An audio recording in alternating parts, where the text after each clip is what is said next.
All right. You are joining us. This is the free ins and outs of opening a B&B, an Airbnb, a guest house, a VRBO, anything short-term rental, you are in the right place. And tonight we are talking with Benjamin Vail. Benjamin, can I call you Ben or do you like Benjamin? Ben, it's fine. Thank you. Ben is fine. Okay. Now, Ben was busy renovating and flipping houses back in 2014. So we might have some flippers in the audience because we have some folks that come from our long-term rental group as well as the short-term rental group. But when Ben stayed at an Airbnb as a guest for the first time in Washington, D.C., he loved the concept. He worked to find a way to start hosting in Columbus. After an Airbnb trial in their own house, which I do my own house, so I get that, they shifted their strategy from flipping into rentals in a big way. They bought an investment property in 2015 with the intention of renting it to guests as a short-term rental all year round. It gave them the opportunity to learn hosting and fell in love with it. And they started to share their knowledge to host for other friends and soon realized that there was a need for a short-term rental hosting service. So with that, Ben, I want you to give us a little bit more of your background. Tell us a little bit more, some of the details, what you went through to get to where you are today before we start talking about your actual company today. Absolutely. Thank you. I'm excited to be here, guys.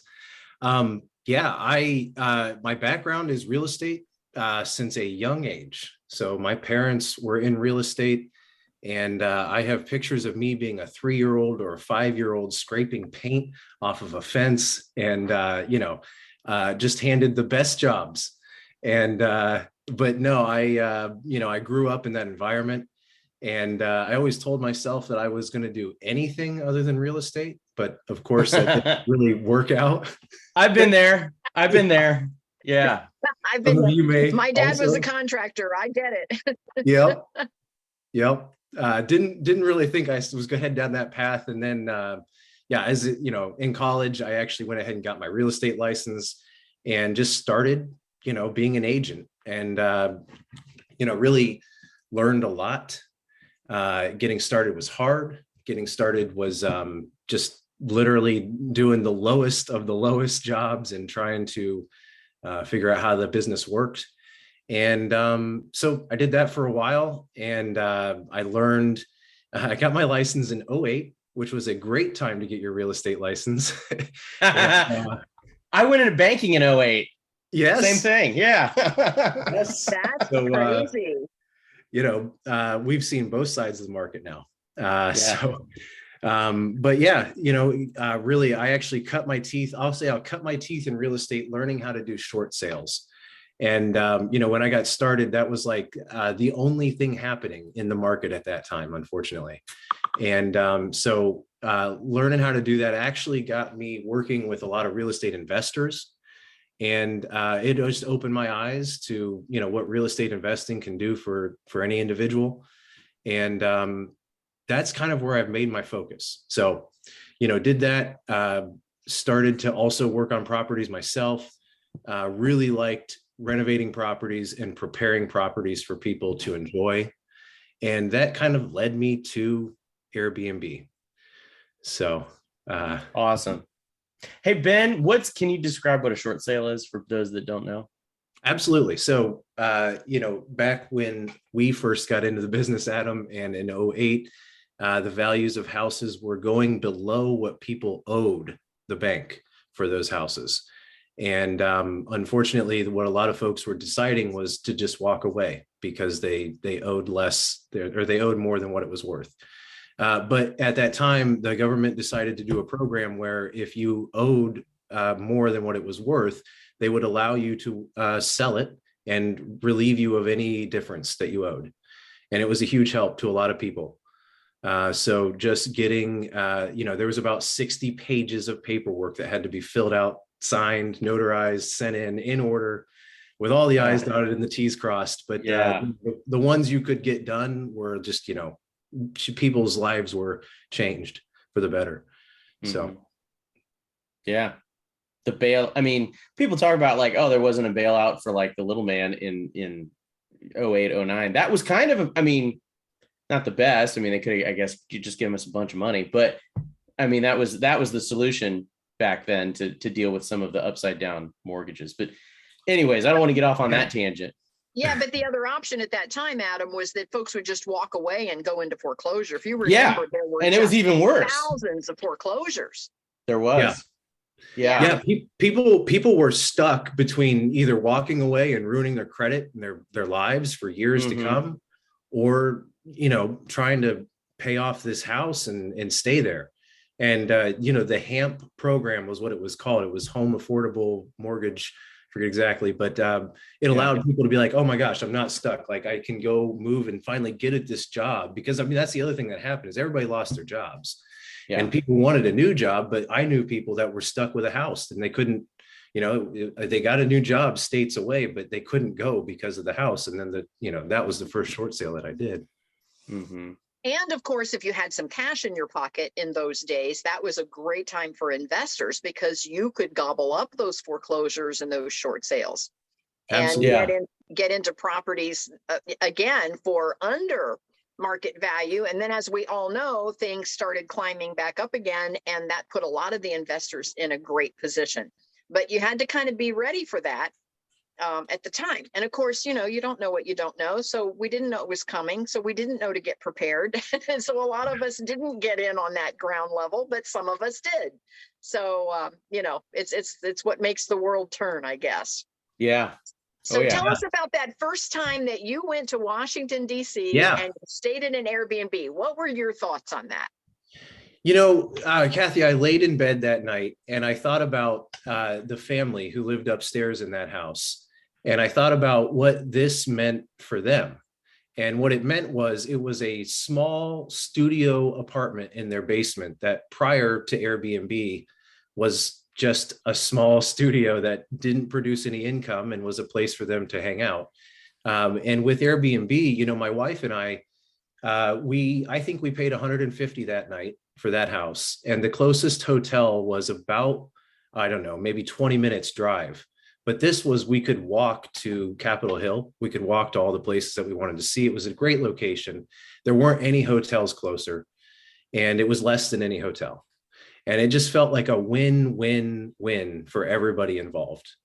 And I really identified with that. And I thought that, I just started to think about other houses and other areas. And I could see the disruption that I thought was going to come was that, there's unused parts of residential real estate that could really be, used with this method. And so I just got excited about it. And I really, I started to think about it a lot, and I didn't do anything with it for a long time. And, I just thought about it, and my wife and I would tell her all these crazy ideas. And then, we had a house that we had renovated and was in contract, and we decided to try it. So. Okay. Now, when you say you had a house in contract, was this a house that you had in contract to sell, or a house that in contract you were buying? We were going to sell. We actually had lived there and for a couple of years, and we're going to sell it and put it on the market. The market was still pretty good back then, and right away, we had an offer and we accepted it. But there was a month before closing, and we were, so we'd moved out pretty early and tried Airbnb for the first time. So, what was your experience that first time? How did that work for you? Oh my goodness. I loved meeting the guests. That was, it was exciting to make some money, but man, meeting the people was like the best part about it at that time. And I had no idea what the Arnold Fitness Expo was, but I listed that house on right when the Arnold Fitness Expo was in town. And I met this guy and he was so happy. His story was the same as mine in Washington. He tried to book a hotel. He booked the closest hotel, and it was going to be a 40-minute walk to the convention from him. And so he found Airbnb and he found my place and he booked it for the week. And I met him when he checked in. I was very nervous to let a stranger stay in my house. But I, checked off all of the things I was nervous about and said, let's do this. So. That's Ben, crazy. I have a very similar situation where we decided to try, of course, the house that we're living in. It's a 4-bedroom house, and I told Mark once I retired from my salon job. I own beauty salons, and once I retired, I said, I think I want to do, a bed and breakfast or a guest house or something like that in the home. And he's like, oh, I don't know about that, because we're still living here. It was like the situation you had in Washington, D.C., where the folks were living upstairs and you rented the downstairs efficiency. And so we're living in the house, and I decided I was just going to throw one room out on Airbnb to see if we'd like it or not before we went through all of the zoning and that sort of thing to get approved through the city, because we're in Canal Winchester, right outside of Columbus. And so our first weekend was the same weekend. It might have even been the same year. And we had a couple of businessmen come from out of the country. They actually make the supplements for Iron Man. And they were going to the Arnold Classic as businessmen to try to drum up business from the vendors to buy their supplements. And so, because they were the manufacturer of the supplements, and so they stayed with us, and again, meeting them was just the highlight of that first venture, and we loved it. So from there, we actually went to our local city and went through all of the zoning process and fire inspections and the health department inspections, and then we actually opened as a guest house here in Canal Winchester. And so we're on, like 20 different booking sites now. So we can be as busy as we want to be. So yeah, so we had some of the same experience. We weren't sure about having those strangers in the house, but it worked out really well, and we've been doing it ever since.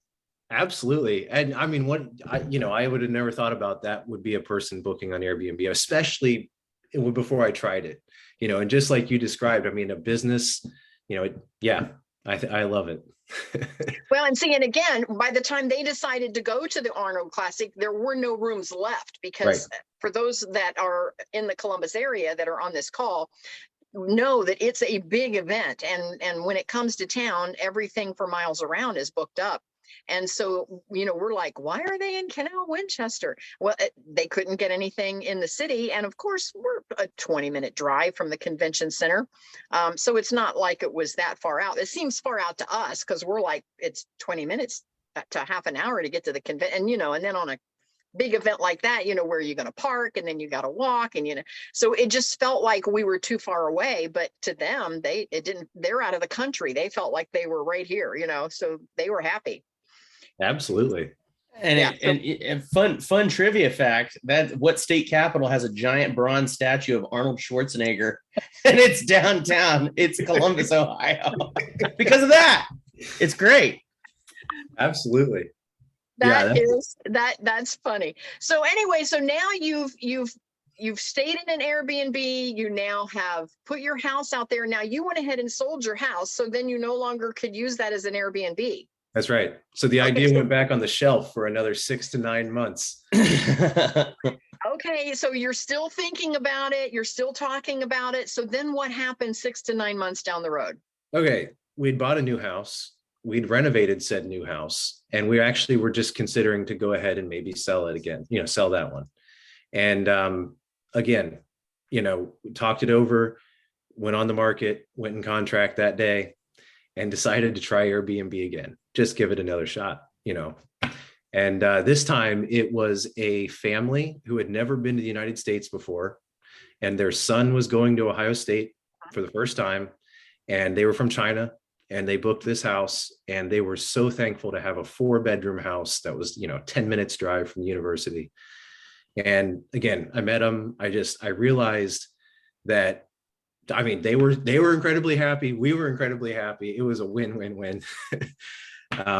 And we actually hosted another group after that. They were a business that was in town for the Good Guys car show.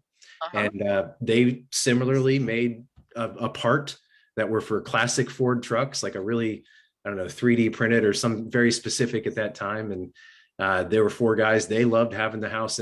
And so those 2 weeks came to an end. And I said, you know what? This is a business. I got to get started. So that was the turning point. That second time that we rented out that house. And So from there, that's when we decided to look at buying a property for short-term rental full-time. Awesome. All right.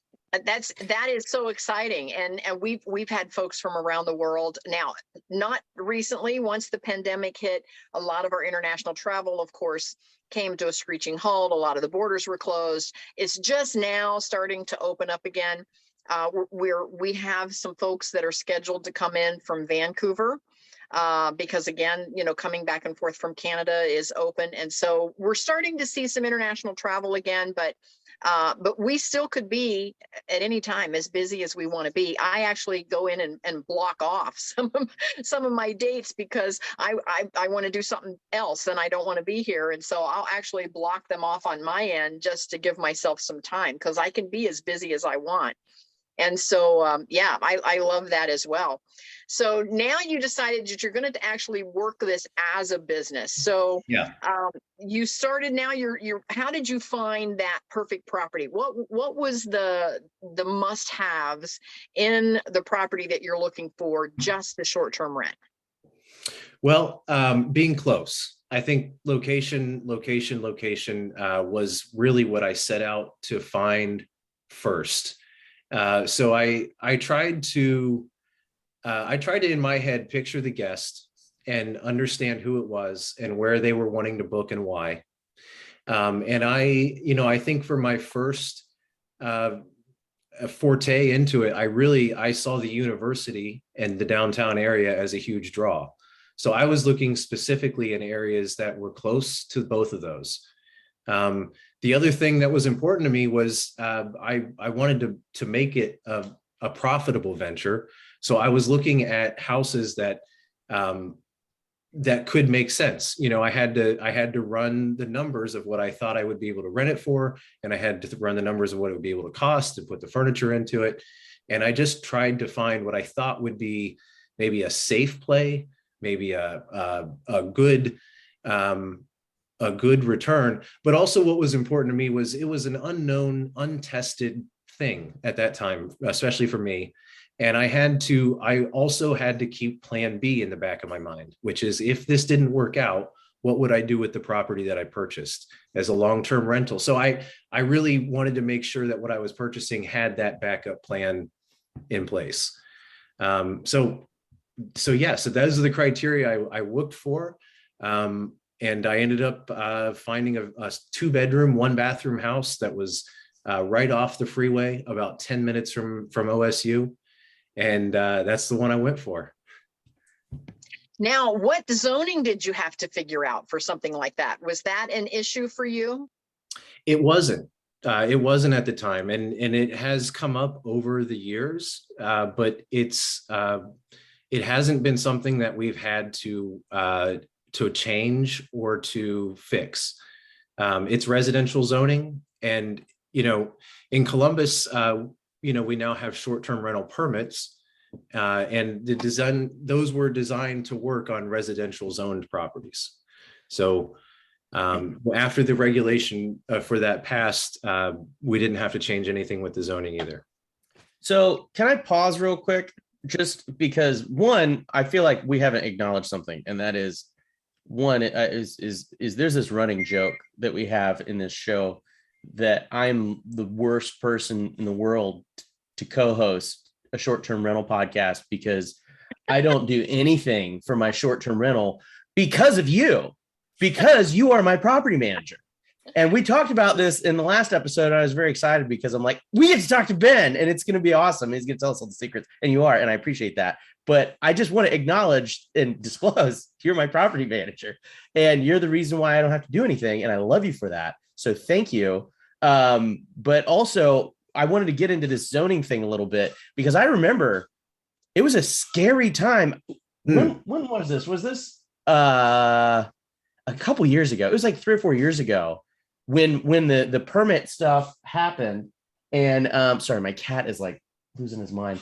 I think he's just working on a hairball. But there was like a big fight in City Hall to whether or not short-term rentals were going to be a thing in Columbus. Can you talk a little bit about that? Absolutely. I was at the forefront of it. What happened in my memory was that I was building a business, and I got a letter from a friend who was also building an Airbnb company, and she said that the mayor, there was a letter that the mayor's office had put out that they were going to pass legislation that was going to limit short-term rentals to 180 days a year. And it was a bit scary because, to be honest with you, the business just wouldn't make sense if that was the case. That, to me, that seems driven by, potentially a hotel industry that really, saw this as a threat. And 180 days a year is, like I said, it would make most people not be able to do this. Yeah. Anyway, we started talking to other Airbnb hosts, and we talked to anybody who was involved in the industry, whether it's a cleaning company, whether it's the coffee shop down the road from the Airbnb that gets business from it. And we started to talk to the community. We were able to form the Columbus Hosts Alliance. We started a nonprofit organization that anybody involved in the industry could be involved in. And we really tried to get the community involved to understand the positive benefits that tourism can bring to a town, and like I said, the jobs created by it. And so it was a scary time. What ended up happening was that the community came out and they spoke, and everybody kind of spoke their opinion. Now, there were pros, there were people who were for it, there were people who were against it, and there still are today. But at the end of the day, what happened with the city of Columbus was that the city council moved to change what they were proposing to be a more favorable legislation for running a short-term rental in Columbus.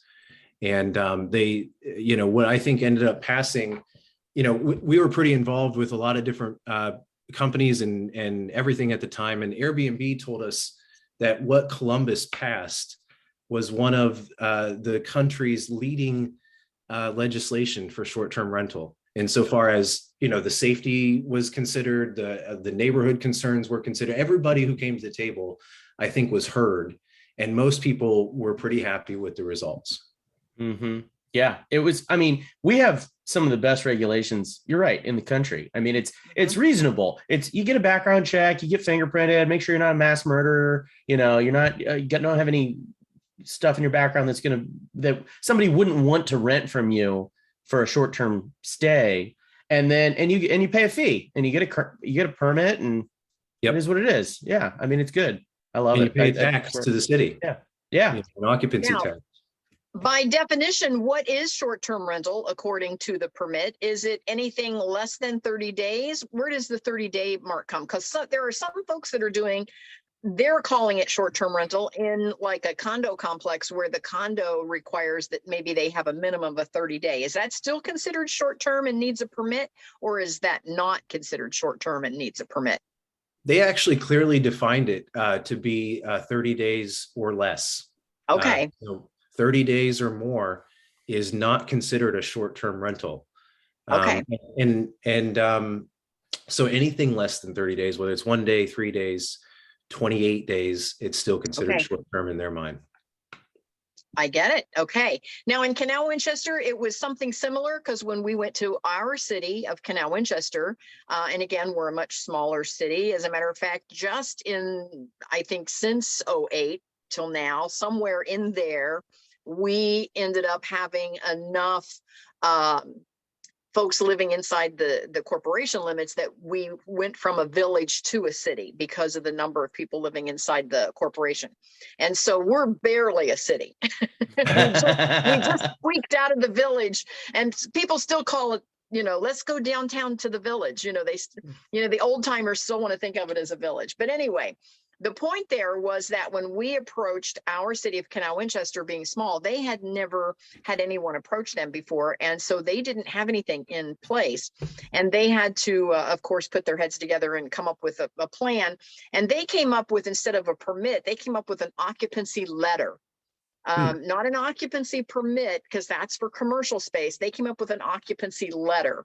And then they went to the Ohio Revised Code, and, of course, there's, verbiage in the Ohio Revised Code that allows, for boarding houses and guest houses. And, there's a section of the Ohio Revised Code for that. So they went right to the Ohio Revised Code and came up with what they wanted to do in the city of Canal Winchester. And then they said, Kathy, we're going to give you a grant. We're going to give you some of the bed tax money. And we want you to write the program on how to open a guest house, B&B, Airbnb, VRBO, whatever, in our city. And if anybody else comes, we're going to send them to you. Wow. And I'm like, okay. So, and that's how this particular call and course got started. I have a whole course that goes with this call that we're doing tonight. So, and that's how I got started, was my city gave me a grant to write that. And so I appreciate that. And from there, so far, we're the only one still inside the city limits. There is a couple that have opened outside our jurisdiction. And of course, they had to go through the local county and township for their approval. But inside our city, so far, it's just us. So and did you have to end up changing your zoning then, or how did that work out? We're residentially zoned. We live here. And according to the Ohio Revised Code, we fall under the category of a boarding house.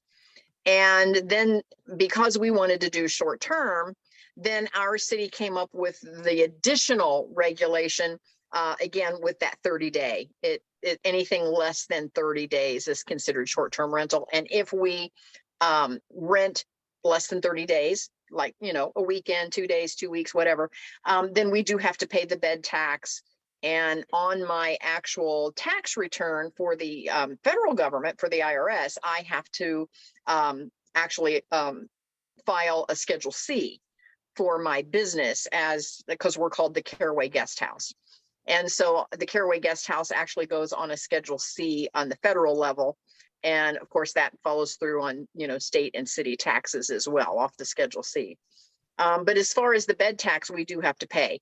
And because we're residential and we're not considered a multifamily, it's in our regulations that we can't do long-term. They don't want any 30 days or more in our residential neighborhood because we're with us living here.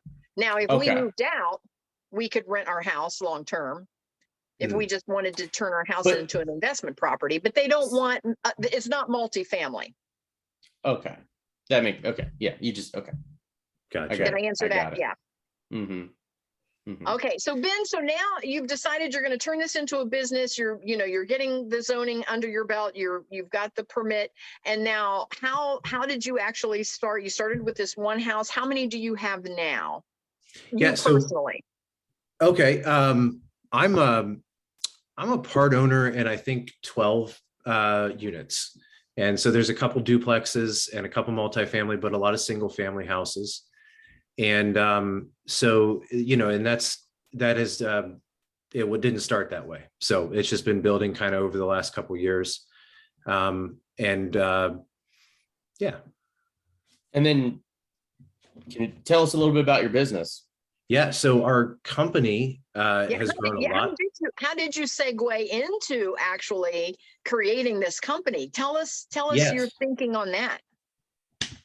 So just doing that one house, I started to, I mean, I really like doing it, but I started to realize how much work is involved and how much work is needed to do it right.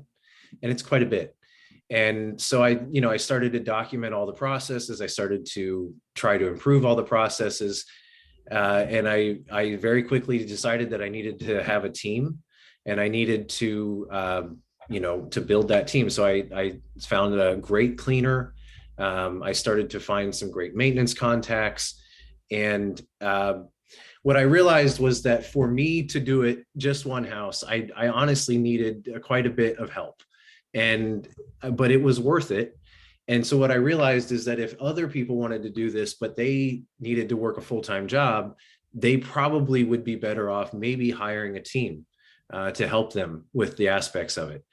And so that's kind of where I decided to not only do it as a business for myself, but to build a team that would help other people manage their houses that way too.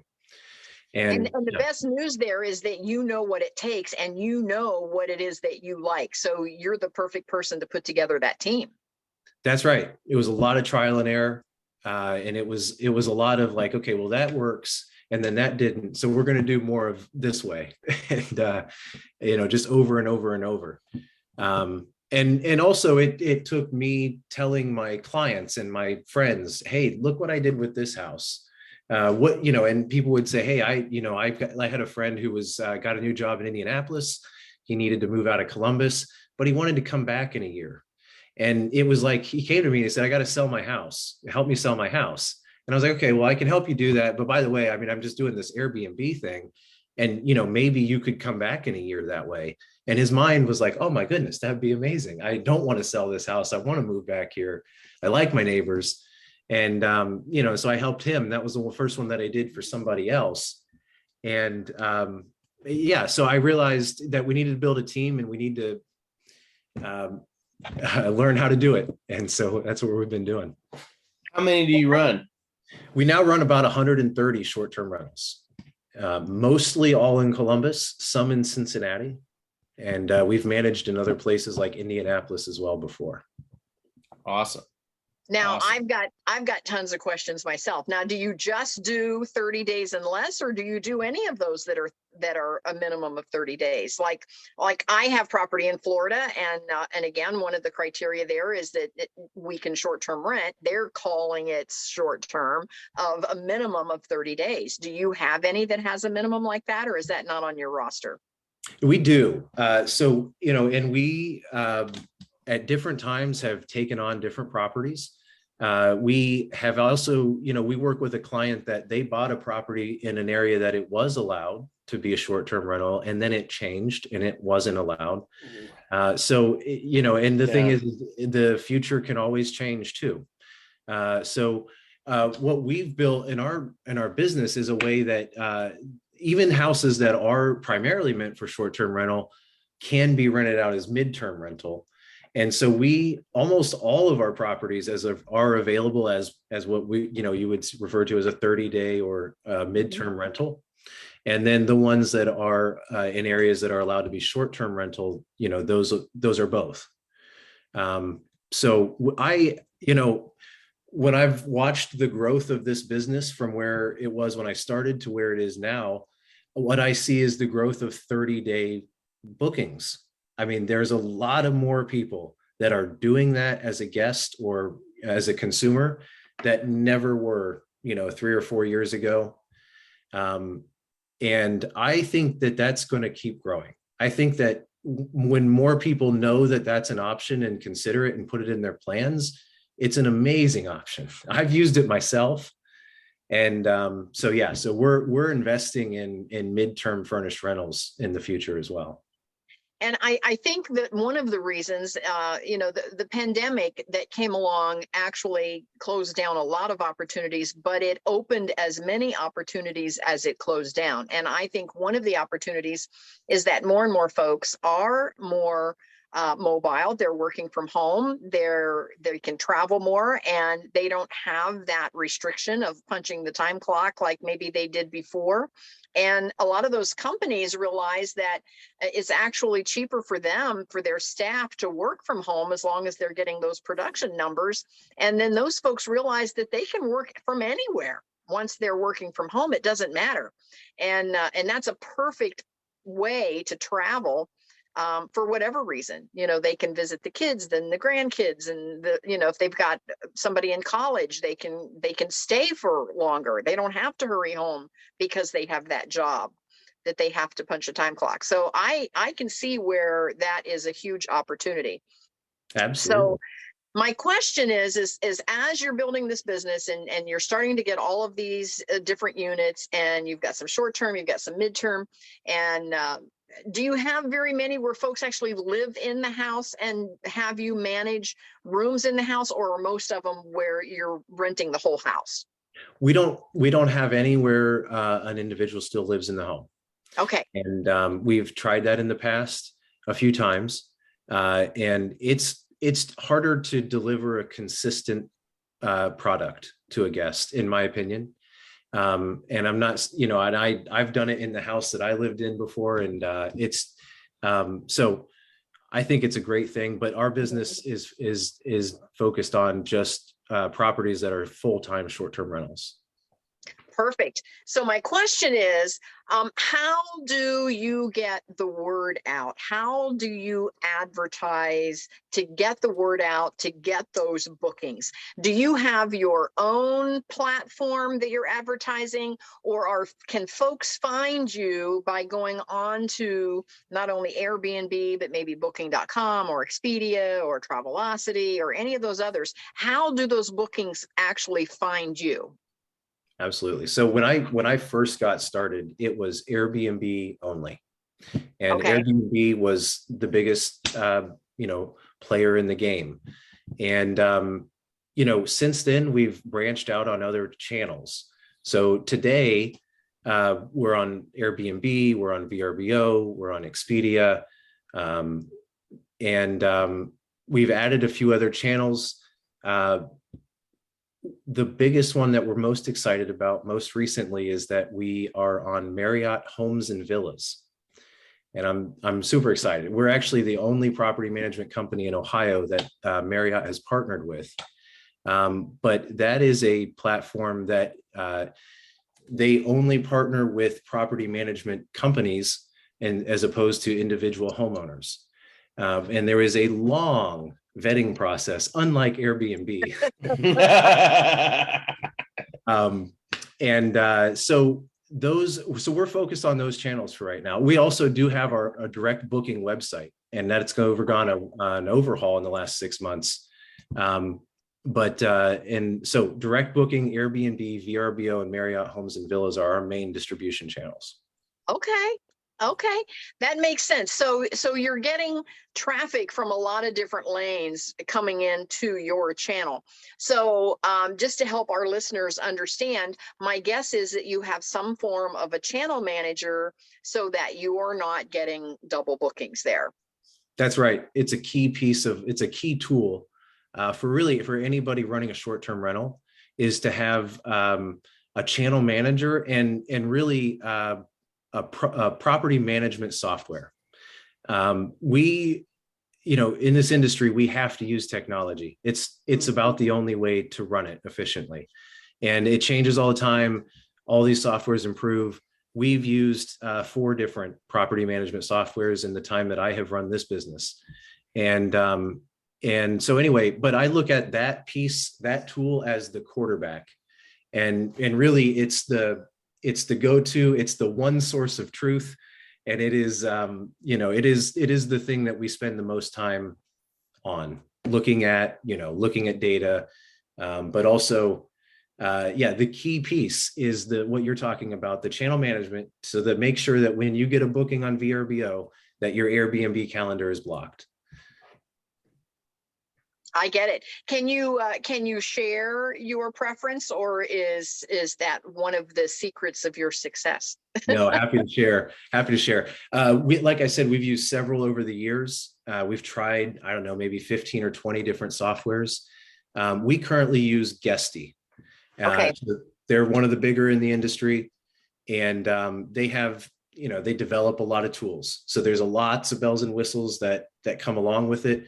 We have used other softwares over the years at different levels of scale. And I will say that, at a smaller scale, I don't think, Guesty is the right choice per se, or the wrong choice. But I will say that, we had some software when we had a handful of units that we loved, and we wish we could go back to it, but it just simply didn't work, at the level that we're on now. And so the other thing I'll say is technology like that is the most important part of the business. And you have to constantly learn what's new. You have to constantly keep redeveloping that part of the business. So I will not, I don't know what the future holds. Hopefully there's something better soon. So I get it.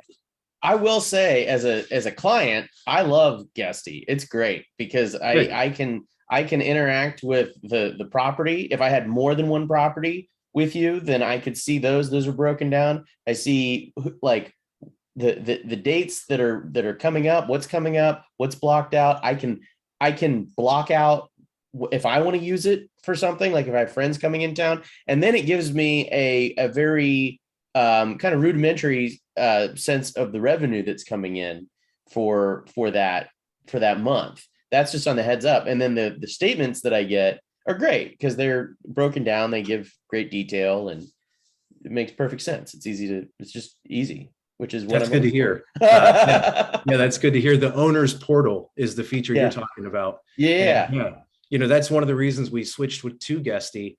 Our goal as a company is honesty, transparency, and allowing the owners to block off nights when they want. That's fine. To see who's coming in, when, and where from. All of that information is some of the previous softwares that we used. It was impossible to get that information over to the owners, and so glad to hear that.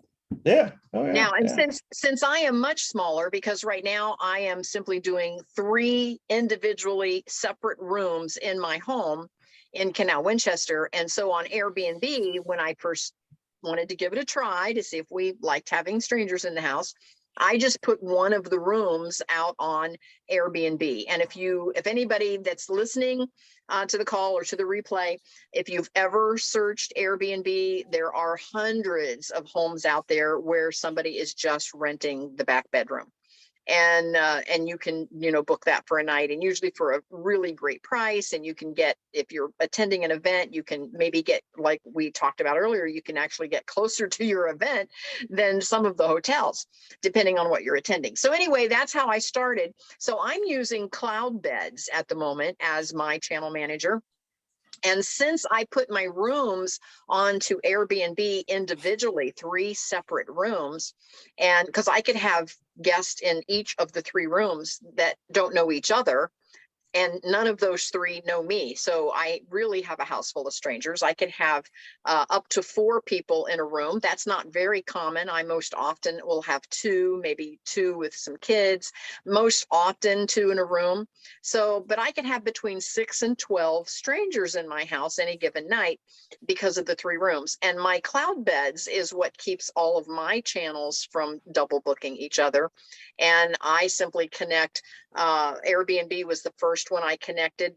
And again, for those of you that are listening, oftentimes we call short-term rentals Airbnb. The proper term is short-term rentals. Airbnb is just one of the booking channels out there. I'm also on booking.com. I'm also on Expedia. I'm on a lot of those other channels. And then of course, Expedia bought, half of the internet. And so the guest says, no, I booked on hotels.com. And I'm like, well, actually Expedia owns that now. So it came to us on Expedia, but it went to the guest booked it on hotels.com. So anyhow, the long and the short of that story is that it does keep me from double booking on all those different channels. And it keeps those 3 rooms straight for me. And I get, all of the great reports, and I can look at the portal at any time. And like Adam, I love that I can kind of see who's coming and when they're coming. And all of that is, like you said, Ben, it's just handled. And it's so important to have that piece. Because there's that would be a lot of work if you were going to try to keep track of that manually. Absolutely. I was fortunate enough to join the Vacation Rental Managers Association and meet a lot of people from all over the world that run vacation rental management companies. And there are some that still run it with a paper calendar, believe it or not. Oh, wow. And mark off the dates and keep track of all. Yeah. Wow. Oh, that's how the business was run back then. And yes. If you got a system that works, some people want to stay in that. That's great. But man, the software is a much better option. Yes, I agree. I agree. Now, describe to us what a check-in is like. If somebody books through that portal, it comes to you through Guesty. Now it pops up. Who is what team member, or is it you, that manages the conversation with the guest, and then how do they know how to get into the property? Yeah, so we have a team of folks that there's always somebody on call in our guest Okay. services department. And so 24/7, whether the message comes in, call comes in, there's a team member who can, respond to any questions, but also at the day or time of check-in, that is one of the key roles that they have. And so, we actually, we've broken this process down quite a bit. We call it the life cycle of a guest. And really what that means is, every guest has some questions, then there's the booking moment, then there's the check-in moment, then there's the stay, and then there's the post-stay.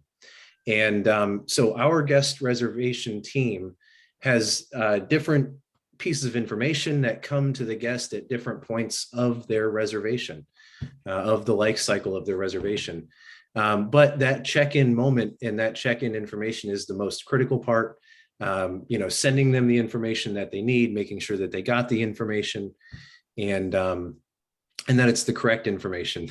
And so we communicate all that with the guest, and we have set up most of our properties now, and actually all of them, to be self check-in, and that became very important during COVID. And so we have digital locks and personal lock codes, and all the information that they need at hand sent to them. All right. Now, once the guest is there and they've had, a wonderful stay, tell us a little bit about where do you get your linens, your other supplies, and what is it that you supply in the house for the guests that maybe I wouldn't supply at my house with, having 3 rooms inside the home where I live. What type of amenities do you actually provide? Yeah. So what we try to do is to prepare the house with the amenities that would be expected, and of course what we advertise in our listing. And so, for every property for us that involves coffee maker, I think it's crucial. Of course, the basic amenities such as toilet paper and soap, but having a full kitchen, there's a few other things that we also want to include, of course, like dishwasher detergent, but I guess, in the other thing, we have a list of about 166 items that we stock in every property. And so that's, down to a cheese grater sometimes. But there are some of those that I think are really stand out and important to our guests. When I first started, I actually thought it was important that every room have a mounted smart TV. And so when we first started, almost every room had that. We since have stopped doing that in every room, but that was something that I was getting a lot of positive feedback from guests. It was only $200 to add that at the time, but literally every guest was like, we love that we could all, because a lot of people travel together, but they want their own space in their own rooms. And so I would say that was probably one thing that, at least early on, I think we stood out a little bit on. And I will say this, we never, we tried a lot of different things. We would leave some welcome gifts out, sometimes snacks. We've tried bottle of wine. There's been a lot of things that we didn't foresee that were negative about some of those things. And so I guess where we're at today is we've kind of boiled it down to very nice quality and the things you would expect. But we typically don't have anything crazy and over the top.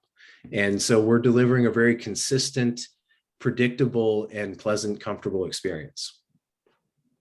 Where do you find all of your items that you're purchasing? For those that are listening that want to do this and want to launch their first Airbnb or their first short-term rental, where are you actually, what is your go-to for purchasing? It's changed over the years too. And at first it was IKEA and everything at IKEA and, 4 shopping cart trips to IKEA. And but since then we've tried a lot of different things. Where we're at today is some of the stuff comes from Amazon. Okay. Some of the stuff we do buy from hotel supply companies, and I can share some of those as well. But so linens, sheets, towels, a lot of that stuff we will have moved to purchasing kind of industry level from a supplier that sells in bulk. But some of the more residential common amenities such as soaps and dishwasher stuff, we have a system, and a lot of that comes from Amazon. Some of it comes from local stores in the area, Kroger's as well. So, so happy to share any in particular item, but we do purchase a lot of that once a week in bulk, and then plan the distribution of it throughout the week based on where it needs to go. So because you're doing so many, do you have a warehouse somewhere where you keep a supply? And also, what happens if a piece of furniture gets broken and you've got to, you're already scheduled and already booked? Do you have a warehouse or a supply center that you keep for your business? We do, yeah, and that's Okay. a critical aspect of our business as well. When I first got started, it was, I got to run to the store and grab this, and then I got to run to the store and grab that, and I realized it was very inefficient. So we've created this store in one of our warehouses, and so we have the supplies that are needed to be restocked, but we also have almost one or two of everything for that bed frame that breaks, or Okay. like you said, that vase that break. We do, and it I will say that it has helped to standardize the items to then always have some comparable replacement.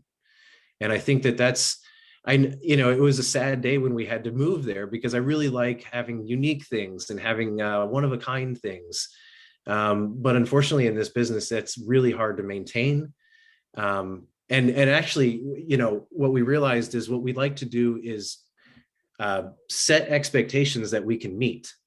And if you have a one of a kind vase that you can never replace and one guest breaks it, the next guest is going to wonder where that vase is that's in the photo sometimes. And that's a hard expectation to meet. So yes, having some backups are very important. Ben, I get that. We've done a few midnight runs ourselves, so I understand exactly what you're talking about. Carmela put in the chat, she wants to know, have you used Costco and Sam's Club? Is that also on your list from time to time? Sam's is, yeah. And I'd have nothing against Costco. I'm just not a member. So okay. No, but Sam's is great. Sam's will deliver now. So we have Sam's delivery. Yeah. I love it. Yeah. I want to ask you about cleaning, because that's the big one. That's the big one.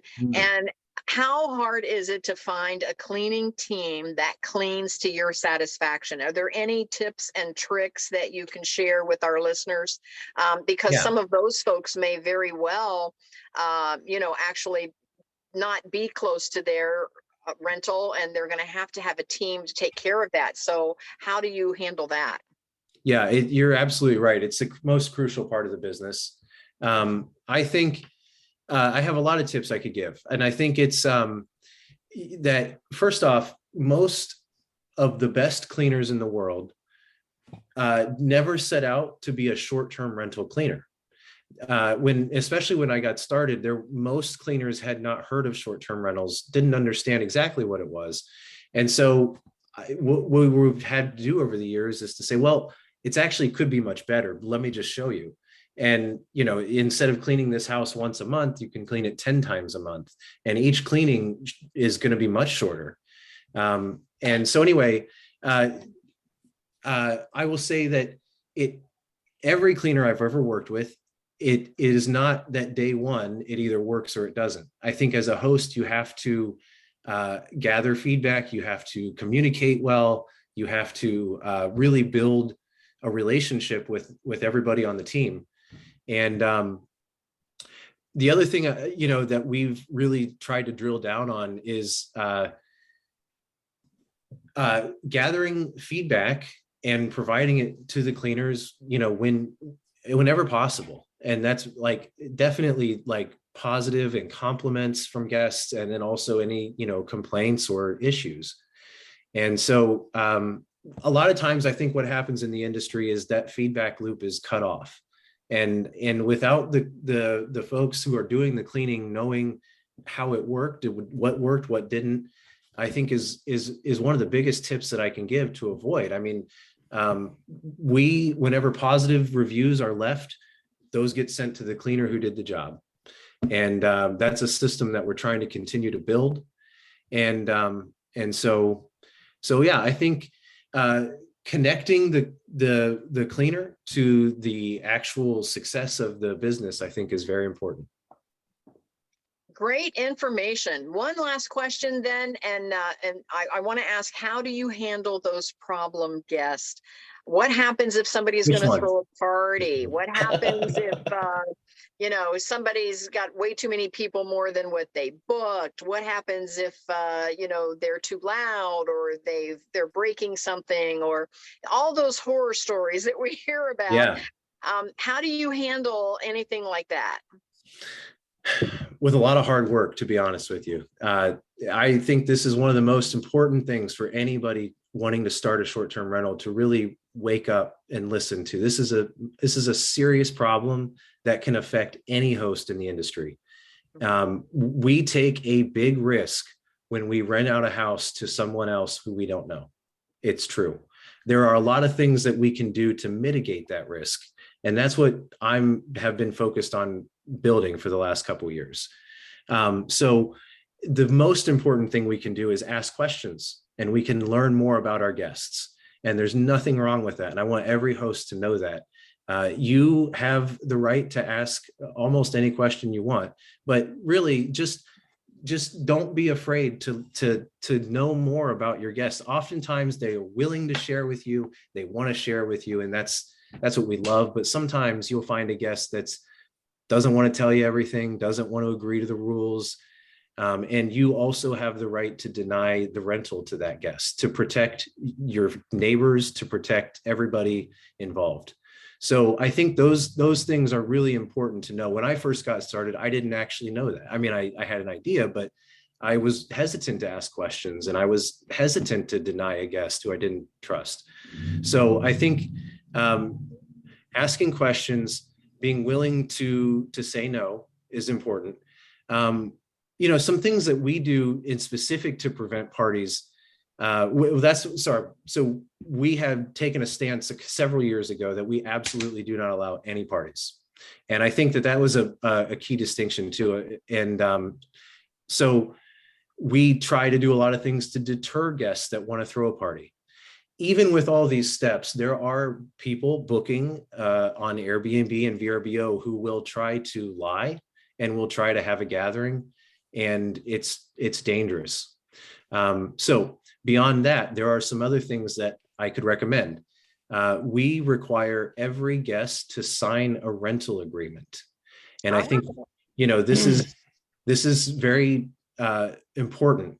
It could be hard to do. It takes software. It takes, the PMS that we use allows this. We've talked about bookings that last longer than 30 days. Mm-hmm. With any booking that lasts longer than 30 days, there is a definite risk that guest may not leave after 30 days. And at that point, they may have tenants' rights in the state of Ohio, at least. So having a signed rental agreement is one step you can do to protect yourself against that risk. On top of, you can have your house rules in the rental agreement. You can have rules for if something gets damaged, here are the charges. If you smoke in the house, which we don't allow smoking, here are the charges. You can clearly outline lots of rules, and you don't have to rely on the platforms such as Airbnb to follow through with those rules if you have the guest who has signed that rental agreement with you. So beyond that, we also let guests know that many of our properties have noise sensing devices. We have, interesting. Yeah. And so this is another thing to look into. If you are concerned about someone having a gathering at your short-term rental, you should definitely look into a noise sensor. We use one called Noise Aware, and we have a partnership with Noise Aware. And what that is it looks like a smoke alarm, and it does not record anything. It simply tests decimal levels and lets a host know when the noise has been too much for too long. And so that has actually worked many, many times for us. When someone said they were coming for a dinner for 3 people, and then suddenly at 11 p.m. the music has been blaring for an hour, and we call the guest, and it turns out there's 10 people there and they're having a party. And that has allowed us to go ahead and stop that party and ask those guests to leave and prevent what could have been a more dangerous situation. And so this is a relatively inexpensive tool that almost every host should consider. The other tool I'll say is exterior security cameras. Mm-hmm. And really, the advice I would give it to be really preventing parties is those 2 devices in combination. That's the noise sensor, who will alert you that something not good is happening there. The exterior security cameras can count the number of people who have entered your property, and you can provide that as documentation to the platforms such as Airbnb if they have violated their agreement on the number of people that they booked. Good to know, because even here in my home where I'm renting out, rooms, I'm under the city rules that, they put in place for me as a guest house, that I'm only allowed a maximum number of people in the home in each room. And so that is very helpful. And we do have an external camera. So I put one up in my little parking lot so I could tell when my guests arrive, because I want to make sure that they get in okay. Because again, we have a keyless entry as well. And that's very helpful. And so the other day it was, I have to agree with what you're saying, because the other day it was like a little clown car that, the room was booked for 2 people, and it was like 8 people got out of this car and came with, all of their luggage. And I'm like, what? How many did they book for? 2. So we were able to head that off. Yeah, I get it. I have a quick story of how having a property manager is the best, especially because I got into it. When I got into it, I literally called Ben and I'm like, hey, I think I want to do this. Can you just run it for me? And he's like, yeah, sure. Yeah, whatever. And so when we went through the whole process, but one of the things early on, they sent me a message that they had denied a booking to somebody, because somebody was like, hey, I'm getting my house fumigated. I just need the place for a night. And yeah, whatever. So they did some like rudimentary Googling of like the guy's social media or whatever. And they found like pictures of my house. That's like, come to this sweet party. It's going to be a blowout. It's going to be nuts. Blah, blah, blah. Yeah. I can't believe that. Yeah. And I mean, I wouldn't have thought to even do that, but they did that. And so they ultimately denied him access to the property. I'm glad you brought that up. I mean, it happens a lot that people are telling you not truths to get access. And then they have other intentions. And you bring up a good point. We do this sometimes too. There's a lot of things you can do to research a guest if you believe that to be the case. The easiest way is to go to Facebook or social media, type in their name or their phone number, and see if they have posted a meme that they're having a cookout for anybody invited to the address of the Airbnb that they just booked. Because that happens. And we've ran into that way too many times. And so, yeah, it's an easy way that if that was the case, you could head it off. Yeah. Well, this has been wonderful. So I kind of want to set the stage here for a moment. Ben, I would like for you to type into the chat how folks can connect with you, and any information that you want to share, if you would put it there. And when I upload the replay, I will include that information typed under the replay recording, so that if folks don't have a way to copy it down, if they're in their car listening, or for whatever reason, they can't take a screenshot of that chat or make a copy of it, they can go to kathybinner.com and get the replay, and any information that Ben gives us, it will also be available there at kathybinner.com. Just scroll down to the free ins and outs of opening a B&B, guest house, Airbnb, VRBO, short-term rental, and you'll get all of that information. While Ben is doing that, I want to just tell a little bit about me. I do have the Kathy Benner International Academy. This is a free meetup, but I have about 8 free meetups, everything from long-term rentals to short-term rentals to writing from anywhere in the world and much more. So visit kathybinner.com if you're interested in checking out any of the other free meetups. With every single free meetup, there is a course. And so again, I shared earlier that my city of Canal Winchester allowed me to, they gave me a grant to actually write the course. And so a lot of this information is in there in a little more general terms because it's for everybody in every state. So it just gives you a lot of the nuts and bolts on how to open up any type of a guest house, bed and breakfast, Airbnb, VRBO, any type of a short-term or mid-term rental. And then from there, we do have masterminds, and we do not have a mastermind actually for this group. But if there is anyone in the audience that is interested in connecting a couple of times a month, if you're in the middle of launching your first Airbnb and you really want to have some folks in your corner, connect with me through kathybinner.com. And there's a place there where you can send me a message, a contact message, and just say, I want a mastermind. I want to be able to talk to somebody a couple of times a month. So as these things come up, I have some folks in my back pocket that already know how to do this and know what I should do or how I should handle the situations. That is so helpful when you're launching something for the first time so that you're not hanging out there all by yourself. So let me know if you're interested. I'm getting ready to launch the mastermind group. And if you want in, let me know that you want in. And with that, I'm going to hand the wand over to Adam for a moment, and I'm going to let Adam tell you a little bit about himself and how he is connected with this group. And then we're going to go back to Ben. So Adam, over to you. Sure. Yeah. So I own a short-term rental. Benjamin manages it, and I love it, and it's great, and I highly recommend him. But my day job, how I keep the lights on, is I broker financing options, loans, mortgages for real estate transactions. So anything you want to do. It's primarily investment real estate. So long-term rentals, short-term rentals, hard money. If you want to rehab something, let's do it. You want to finance a warehouse? You want to finance an airport? I was looking at an airport the other day. That's weird, but yeah, give me the weird stuff. Anything and everything. I'm in like 46 states. So I typically have an option. I got nuclear options. What's a nuclear option, Adam? Oh, that's when like everything else is off the table and you can't do anything and you need money because you're going to make money on this deal. I got that. Like the dude will close in like 72 hours. It's expensive. You don't want it. You don't want that loan, but if you need it, it's there. So I put all my information in the chat. My NMLS ID is 980.